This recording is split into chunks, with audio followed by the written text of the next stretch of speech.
അല്ല ഞാൻ ഒരുപാട് ഇൻ്റർവ്യൂസ് ചെയ്യുന്ന ഒരാളാണ്, അറിയാമല്ലോ. അപ്പോൾ ഞാനൊരു സൈക്കോളജിസ്റ്റിനെ ഇൻ്റർവ്യൂ ചെയ്തിരുന്നു കഴിഞ്ഞപ്പോൾ ഒരു സൈക്കോളജിസ്റ്റ് എൻ്റെ അടുത്ത് പറഞ്ഞിരുന്നത് അത് അത്യാവശ്യം ഭയങ്കര റീച്ച് കിട്ടിയിരുന്ന ഒരു ഇൻ്റർവ്യൂ ആണ്. ചിലപ്പോൾ വരും കണ്ടിട്ടുണ്ടോ, അതിൻ്റെ റീൽസൊക്കെ ഞാൻ അന്ന് അയച്ചു തന്നിട്ടുണ്ടായിരുന്നു. അവരൊരു കൗൺസിലറും കൂടിയാണ്. അവരൊരു ഡിവോഴ്സ് കേസസ് ഒക്കെ കൗൺസിൽ ചെയ്യുന്ന ഒരു ലേഡിയാണ്. അപ്പോൾ അവർക്ക് വരുന്ന ഒരുപാട് കേസസിൽ ഇങ്ങനെ ഉണ്ടാകുന്ന കുറച്ച് പ്രശ്നങ്ങളുണ്ട്. ഡിവോഴ്സിലേക്ക് എത്തുന്നതിന് കഴിഞ്ഞിട്ട് സംഭവിക്കുന്ന പല ചെറുപ്പക്കാർക്കും സംഭവിക്കുന്ന ചില കാര്യങ്ങളുണ്ട്. അതിലവർ പറഞ്ഞ ഒരു കോമൺ ആയിട്ടൊരു കാര്യമുണ്ട്. അതിൻ്റെ അടിയിൽ വന്ന ഒരുപാട് കമൻസും ഉണ്ട്. ഇതൊക്കെ എൻ്റെ ജീവിതത്തിലും സംഭവിച്ചിട്ടുള്ളതാണ് എന്ന് പറയുന്നത്. അതൊരു ഭാര്യയുടെയോ ഭർത്താവിൻ്റെയോ ഇടയിലുള്ള പ്രശ്നമല്ല, മൂന്നാമതൊരാളുണ്ടാക്കുന്ന ഒരു പ്രശ്നമാണ്. അപ്പൊ അത് എൻ്റെ മനസ്സിൽ കിടക്കുന്നുണ്ടായിരുന്നു. അപ്പോൾ പിന്നെ എൻ്റെ തന്നെ പല സുഹൃത്തുക്കളുടെയൊക്കെ ജീവിതത്തിൽ സംഭവിച്ച പല കാര്യങ്ങളോട് കണക്ട് ചെയ്തിട്ടാണ് ഇതിൻ്റെ ഒരു തോട്ട് വന്നത്. അപ്പൊ അതാണ് അതിൻ്റെ ഒരു തെമ്മാടിയുടെ മോളുടെ ഒരു എന്താ പറയുക, ഏറ്റവും കൂടുതൽ ജീവിതത്തോട് ചേർന്ന് നിൽക്കുന്ന ഒരു കഥയാണ്. എനിക്കൊന്ന് ഒരുപാട് പേര് ഈ ഒരു കഥയിൽ, ഇതിലെ പല കഥകളും പല ജോണറിലാണ്. ഈ ഒരു കഥയെ കുറിച്ചിട്ട് എൻ്റെ അടുത്ത് കൂടുതലും പറഞ്ഞിരിക്കുന്നത് ചെറുപ്പക്കാരും വായിച്ചിട്ട് അവർക്കൊക്കെ കണക്ട് ചെയ്യാൻ പറ്റി എന്നുള്ളതാണ്.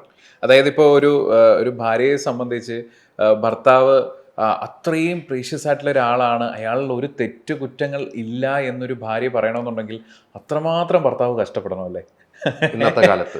അപ്പോൾ ലൈക്ക് ഇപ്പോൾ ഈ പറയുന്ന പോലെ തന്നെ അച്ഛനായിക്കോട്ടെ, അപ്പോൾ ചിലപ്പോൾ ഭാര്യയുടെ അച്ഛനൊക്കെ ചിലപ്പോൾ ഒരുപാട് വലിയ നല്ല സൽസ്വഭാവിയായിട്ടുള്ള ആളാണ് എന്നുണ്ടെങ്കിൽ അച്ഛനെ കണ്ടുപിടി എന്ന് ഭർത്താവ് കമ്പാരിസൺ ഉണ്ടാവും. അപ്പൊ പിന്നെ ഭർത്താക്കന്മാര് ശരിക്കും പറഞ്ഞാൽ പൊന്നുകൊണ്ട് പുളിശ്ശേരി വെച്ച് കൊടുത്തെന്ന് പറഞ്ഞിട്ടും യാതൊരു കാര്യവും ഇല്ല.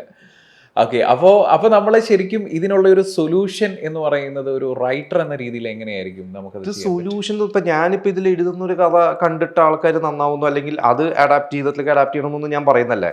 ഇത് ഞാൻ ഈ കഥയുടെ ഇതിന്റെ ആമുഖത്തിൽ എഴുതിയിരുന്ന പോലെ എൻ്റെ ജീവിതത്തിൽ അനുഭവിച്ചതും അല്ലെങ്കിൽ ഞാൻ അനുഭവിച്ചതും, പിന്നെ ഞാൻ ഫ്രണ്ട്സിനോടൊക്കെ പറഞ്ഞ പോലെ ഇത് എൻ്റെ കുറെ പ്രാന്തൻ ചിന്തകളോ ഒരു തോന്നിവാസങ്ങളാണിത്.